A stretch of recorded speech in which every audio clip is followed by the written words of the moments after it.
Hello friend, तमारू स्वागत है मारा किचन में। तो आज આપણે બનાવીશું ગુંદરની રાબ। તો હવે આપણે ઘી લેશું એક।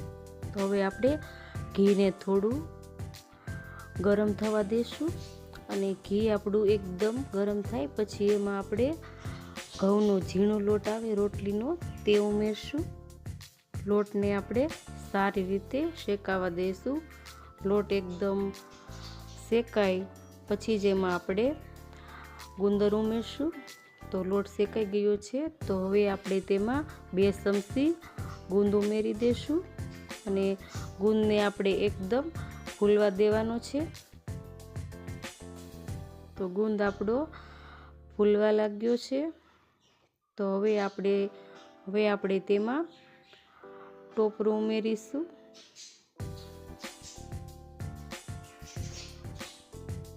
તો હવે આપણે ટોપરાને એકદમ સારી રીતે મિક્સ કરી લેશું અને આ એક નાળિયેરનું છીણ છે તો આને સારી રીતે મિક્સ કરી અને પછી એમાં સૂંઠનો પાવડર ઉમેરીશું અને સૂંઠના પાવડરને આપણે સારી રીતે મિક્સ કરી લેશું અને હવે તેમાં પાણી ઉમેરશું આપણે 1 કપ।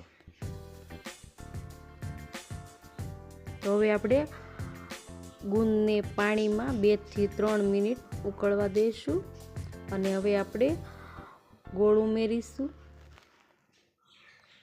ગોળને સારી રીતે મિક્સ કરી લેશું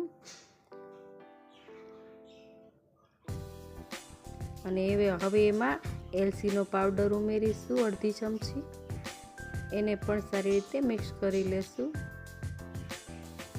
અને હવે તેમાં બદામની કતરણ ઉમેરશું ઉપરથી।